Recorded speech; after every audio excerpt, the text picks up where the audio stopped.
Gram equivalent. Gram equivalent, when any substance is expressed in gram, it is called 1 gram. Hello friend, कैसे हो? Video में मैंने आपको equivalent wait के बारे में बताया था, इक्विवेलेंट वेट कैसे निकालते हैं वो मैंने आपको बताया था। आज मैं आपको equivalent weight of acid, equivalent weight of base and equivalent of salt कैसे निकालते हैं उसके बारे में मैं आपको बताऊंगा। Equivalent weight of acid, base and salt. Equivalent weight of acid, base and salt. Equivalent weight of an acid is equal to molecular weight upon number of replaceable hydrogen atom. मैंने कितना हाइड्रोजन किसी acid में replace होगा उससे उसके molecular wait को divide कर देंगे तो क्या होगा कि वो उसका इक्विवेलेंट वेट हो जाएगा। Equivalent weight of an acid क्या होता है? Molecular weight upon number of replaceable hydrogen item, मतलब मोलेकुलर वेट अपॉन बेसिसिटी। जैसे कुछ एसिड का मैंने अभी एग्जांपल दिया है अभी आपको समझाने के लिए।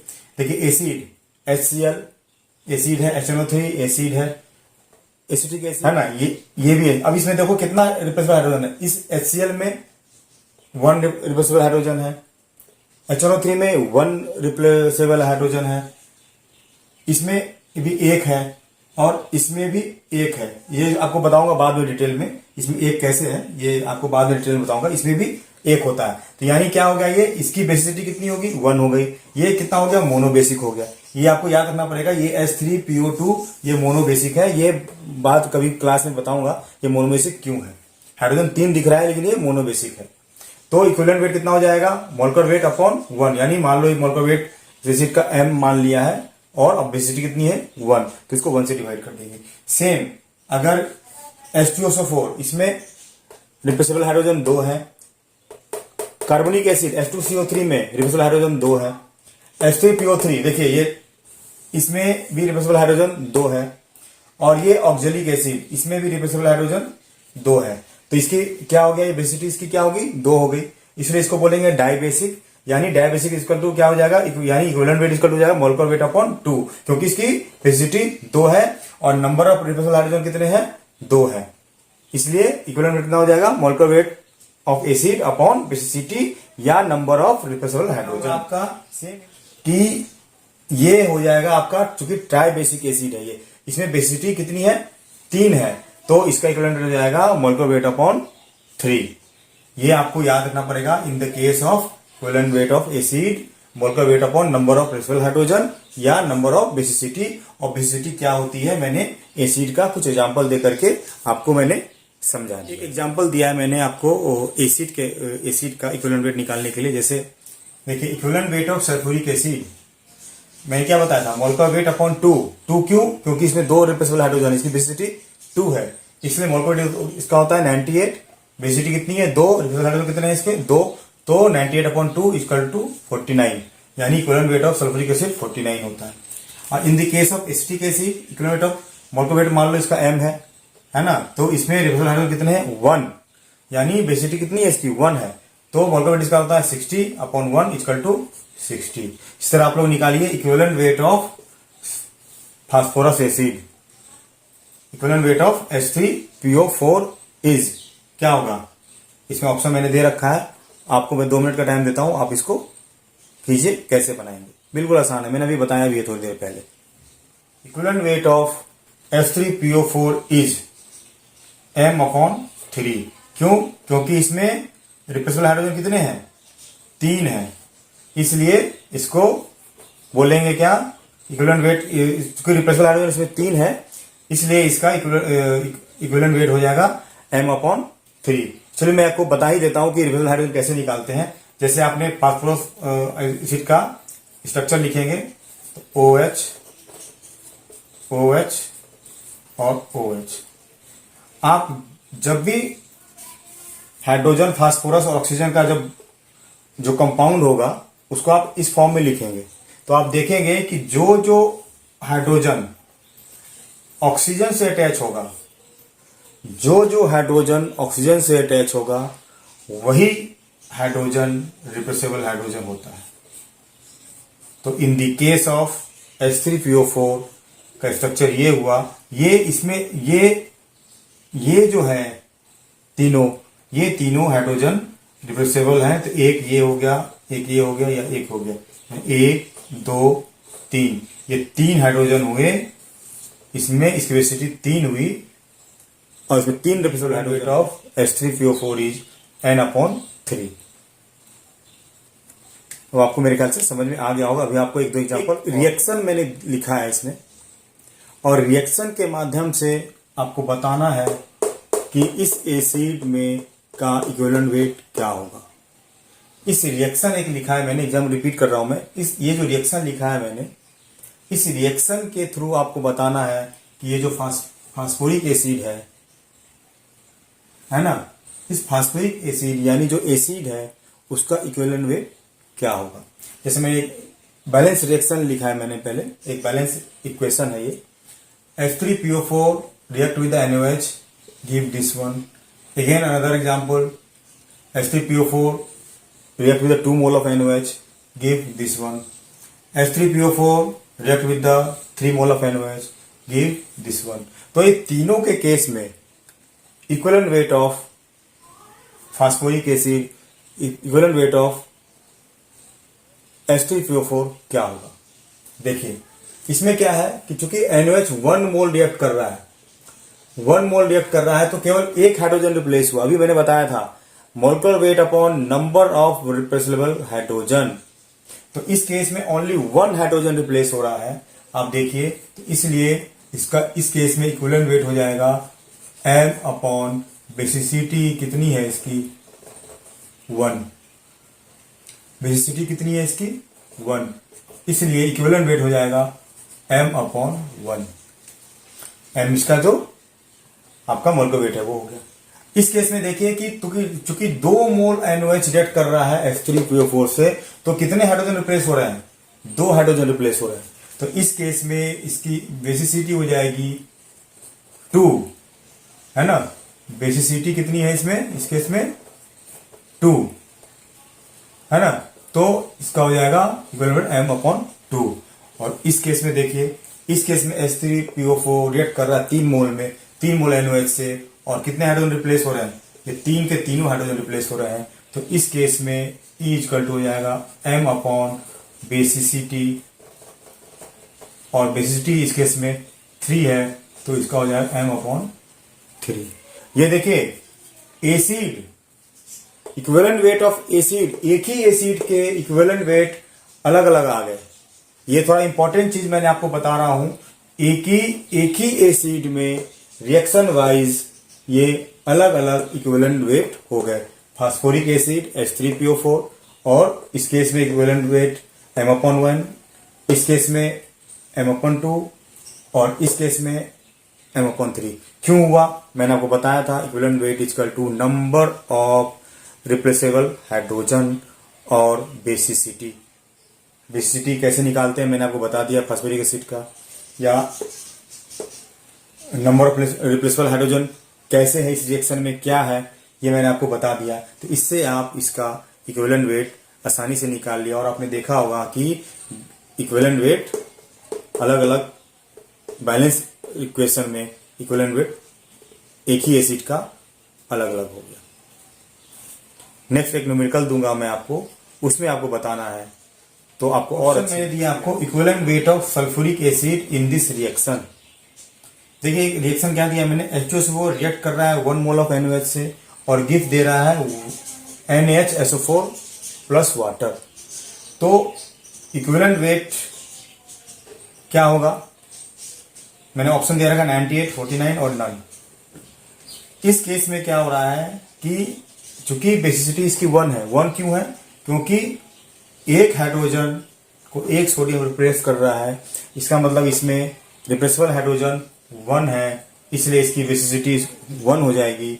और इसलिए इस केस में ये सल्फ्यूरिक एसिड का equivalent wait in this reaction में M/1 यानी 98 होता है इसका मोलेकुलर वेट अपॉन 1, क्योंकि बेसिसिटी 1 है इसकी, क्योंकि ओनली 1 हाइड्रोजन रिप्लेसेबल है इसलिए इस केस में equivalent weight of sulphuric acid होगा 98 और ऑप्शन होगा 98। Now equivalent weight of acid मैंने बता दिया।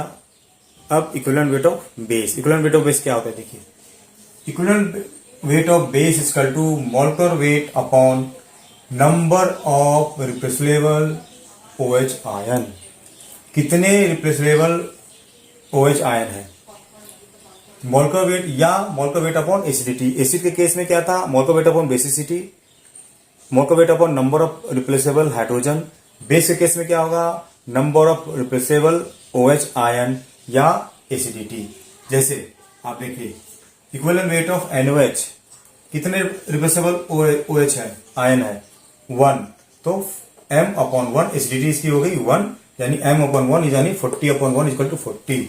इन the case of equivalent weight of calcium hydroxide, इसमें कितने हैं, 2 हैं, है ना, ये 2 हैं, यानी m/2 मोलकुलर वेट आपका निकाल लो, इसका डिवाइडेड बाय 2 से डिवाइड कर दो, यानी इक्वल टू 37। क्यों 2 क्यों हुआ, क्योंकि इसकी एसिडिटी 2 है, number of replaceable OH ion कितने हैं, 2 है। In case of equivalent weight of aluminium hydroxide, equivalent weight of aluminium hydroxide के केस में एसिडिटी 3 है, इसलिए 3 है क्योंकि रिप्लेसेबल OH आयन इसमें 3 है, इसलिए इक्विवेलेंट वेट हो जाएगा m/3। 3 क्या है, ये number of replaceable OH ion है, या इसको एसिडिटी भी बोलते हैं। तो ऐसे निकालेंगे equivalent weight of base. Acid में number of replaceable hydrogen atom या बेसिसिटी, बेस के केस में number of OH ion replaceable या एसिडिटी। उसको मोलकुलर वेट से डिवाइड कर देंगे, एसिड के केस में बेसिसिटी से और बेस के केस में एसिडिटी से, तो इक्विवेलेंट वेट निकल जाए। स्टूडेंट एक बेस का इक्विवेलेंट वेट निकालना है, उसका एग्जांपल मैंने दिया है, एक रिएक्शन ये है। In this reaction calcium hydroxide react with 1 mole of HCl give CaOHCl plus water. Then आप बताइए एसिडिटी क्या होगी इसकी और equivalent weight of calcium hydroxide इस रिएक्शन के केस में क्या होगा। 2 मिनट का आपको टाइम दे रहा हूं, बस सोच लीजिए, बिल्कुल आसान सवाल। मैंने क्या बोला था, इसमें रिप्लेसेबल OH आयन कितने हैं, ओनली 1 है, एक दो OH है और एक OH यहाँ पे, यानी एक ही OH आयन रिप्लेस हुआ। इट मीन्स इस केस में एसिडिटी इक्वल टू 1 हुई, तो equivalent weight of calcium hydroxide हो जाएगा मोलकुलर वेट अपॉन 1, यानी m। ये हो गया आपका इस केस में equivalent weight of calcium hydroxide का, ये होगा इस रिएक्शन के केस में। ये बिल्कुल आसान है, मेरे जो मैंने आपको पढ़ाया है उसको एक बार फिर से आप देख लेना तो और अच्छी क्लियरिटी आ जाएगी।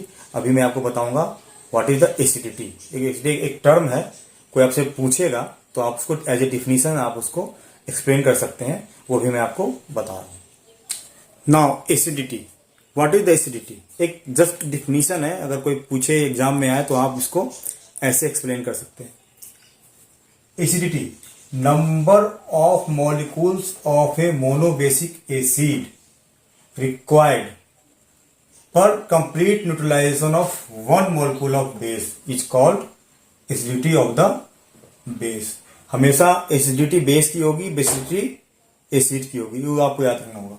कह रहा है number of molecule of monobasic acid required per complete neutralisation of 1 molecule of base. किसी मोनोबेसिक एसिड को न्यूट्रलाइज करने के लिए, कंप्लीट न्यूट्रलाइज करने के लिए जितना मोलिक्यूल ऑफ बेस लगेगा वही उसकी एसिडिटी होती है। जैसे एग्जांपल समझिए, सोडियम कार्बोनेट कितने मोल एसिड से रिएक्ट कर रहा है, 2 मोल एसिड से, रिएक्शन बैलेंस ये हो गया। देन क्या हो गया, ये मोनोबेसिक है, यानी acidity of the sodium carbonate कितने हो गए, चूंकि 2 लग रहे हैं, 2 मोनोबेसिक एसिड से, number of molecule of monobasic acid 2 है, इसीलिए इसका acidity of the sodium carbonate कितनी हो जाएगी, 2। इसलिए equivalent weight of sodium carbonate कितना हो जाएगा, m/2। और टू क्योंकि क्या है, टू एसिडिटी है इसकी, ये मैंने बता दिया। Number of monobasic acid required, कितने एसिड चाहिए न्यूट्रलाइजेशन के लिए, वही उसकी क्या हो जाएगी, एसिडिटी ऑफ द बेस, यही मैंने बताया। नेक्स्ट एग्जांपल मैंने दिया है अल्युमिनियम हाइड्रोक्साइड, 3 मोल HCl सेलेक्ट कर रहा है, यानी 3 मोनोबेसिक एसिड सेलेक्ट कर रहा है, कितने, 3, कितने नंबर से, 3 से। तो इस केस में आपका क्या हो जाएगा, इक्विवेलेंट वेट N/3, क्योंकि इस केस में आपकी एसिडिटी जो हो गई 3 है ना, इसलिए इसको क्या बोलेंगे, equivalent weight of aluminium hydroxide N/3। काफी सिंपल वे में मैंने आपको समझाया है। अब मैं आपको बताऊंगा equivalent weight of salt. Equivalent weight of salt, equivalent weight of salt कैसे निकालेंगे, देखिए। Equivalent of salt equal to molecular weight upon total positive charge on cation या total negative charge on anion.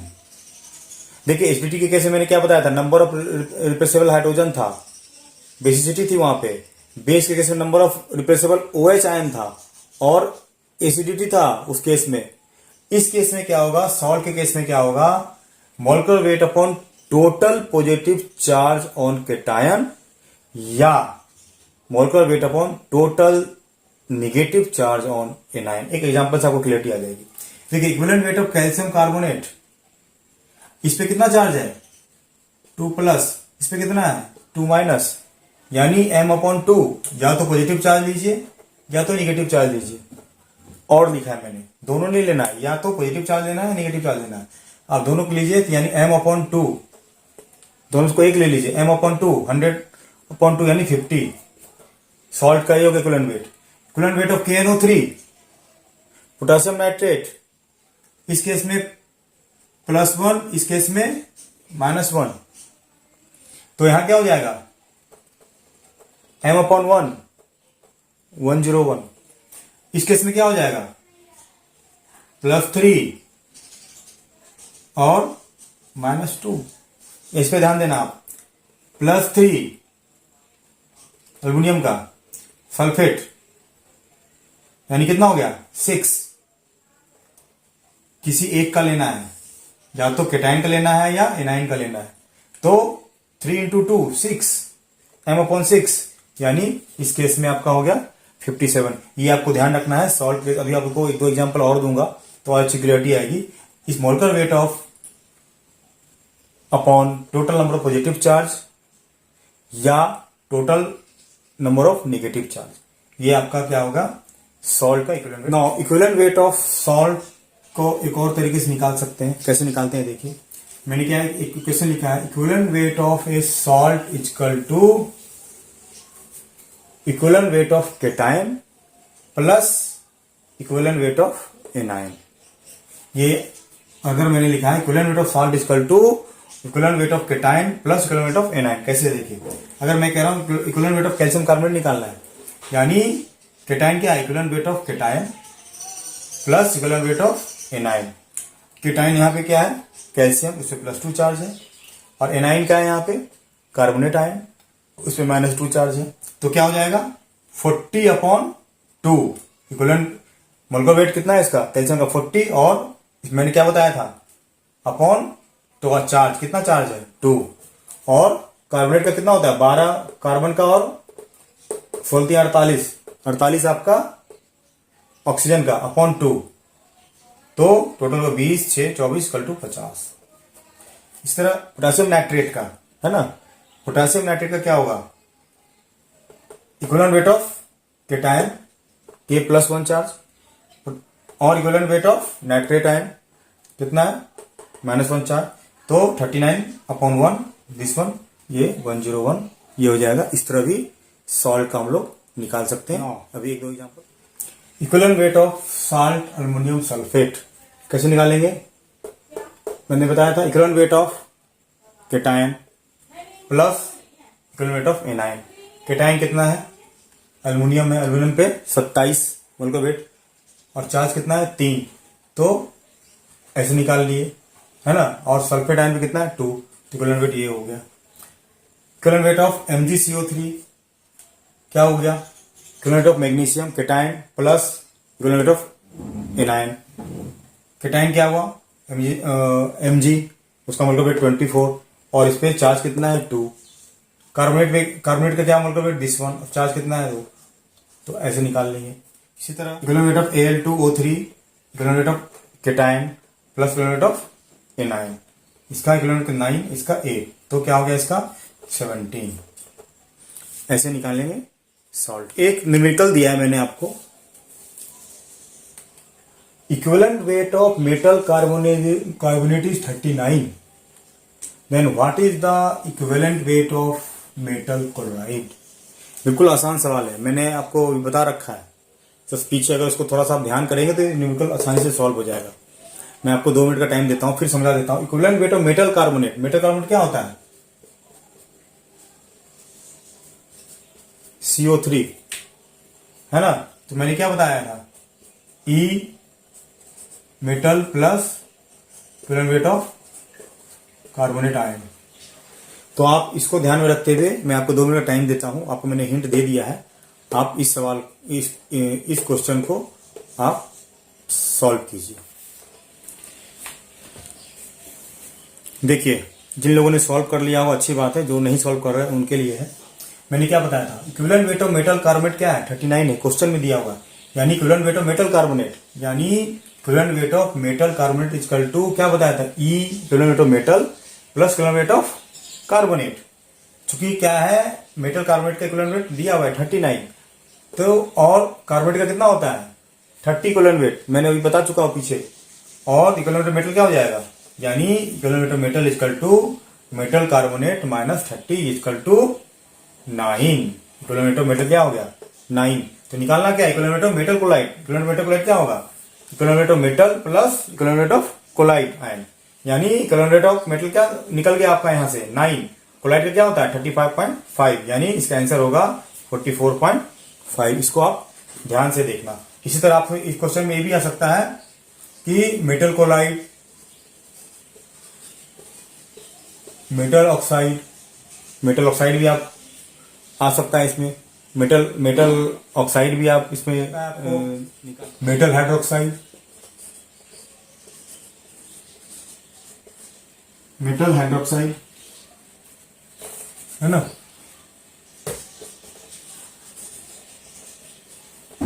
Metal hydroxide भी निकाल सकते हैं आप, बिल्कुल आसान है। मैं आपको आप इसको भी सॉल्व कीजिए, मैं आपको बता रहा हूं, इसी मेथड से आप इसको भी सॉल्व कीजिए। मैं आपको फिर 2 मिनट का, मैंने क्या किया था, मैंने बोला था कि आप क्लोराइड के साथ साथ मेटल ऑक्साइड भी निकाल ले, मेटल हाइड्रोक्साइड भी निकाल, ऐसा भी निकल आ सकता है।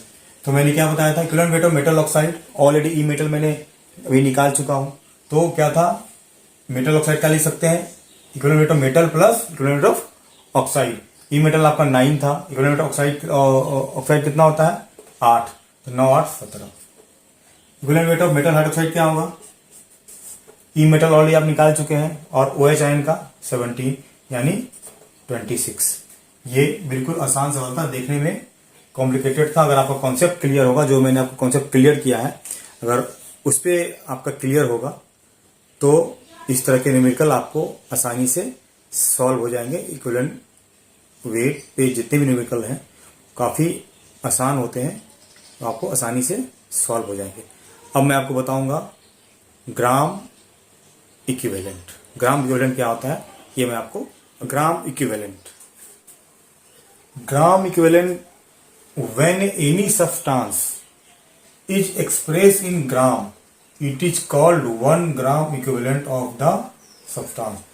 जब इक्विवेलेंट वेट को ग्राम में एक्सप्रेस कर देंगे तो उसको क्या बोलेंगे, 1 gram equivalent of the substance. Example में बता रहा हूं, इक्विवेलेंट वेट ऑफ Mg 24, चूंकि 2 होता है इसका, इसलिए 24/2 इक्वल टू 12, तो 12 gram of Mg equal to 1 gram equivalent of Mg, 1 gram equivalent of Mg। Mg क्या है, मैग्नीशियम की बात कर रहा हूं। Equivalent weight of magnesium equal to molecular weight upon 2, है ना, और मैंने पहले बता चुका हूं। तो 12 gram of magnesium equal to 1 gram equivalent of Mg। इस तरह अब देखो, अगर मान लो आपको इसको एक्सप्रेस करना है, कैसे एक्सप्रेस करेंगे? Equivalent weight of calcium carbonate equal to 50 होता है। मान लीजिए 50 gram calcium carbonate equal to 1 gram equivalent, क्योंकि मैंने बताया है कि when equivalent of any substance express करते हैं ग्राम में, ग्राम इक्विवेलेंट में। तो 50 ग्राम इक्विवेलेंट वेट है इसका कैल्शियम कार्बोनेट, उसको ग्राम एक्सप्रेस कर दिए तो 1 gram equivalent of calcium carbonate. मान लो x ग्राम कैल्शियम कार्बोनेट है, x ग्राम कैल्शियम कार्बोनेट है, तो क्या हो जाएगा? x upon 50 equal to gram equivalent of calcium carbonate. यानी x कहाँ है? x इक्वल टू वेट हो गया यहाँ पे, और 50 क्या हो गया? Equivalent of calcium carbonate. यानी इसको एक्सप्रेस कैसे कर सकते हैं? Gram equivalent, number of gram equivalent equal to weight upon equivalent weight. इसका मतलब क्या हो गया? Number of gram equivalent equal to weight upon equivalent weight. ये आपका हो गया ग्राम इक्विवेलेंट।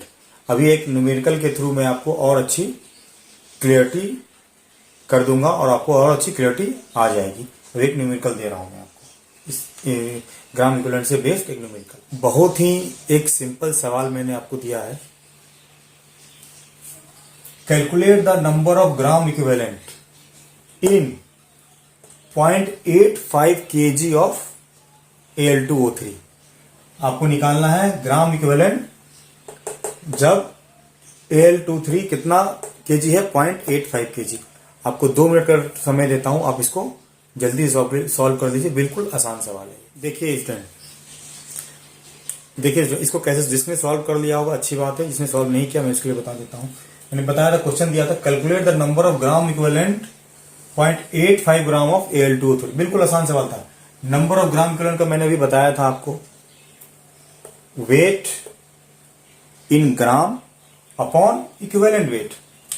वेट कितना दिया है? 0.85, इसको ग्राम में कन्वर्ट कर दिए, 1000 से मल्टीप्लाई कर दिया। इक्विवेलेंट वेट कितना होता है? मैंने बता रखा है इक्विवेलेंट वेट Al2O3 का 17।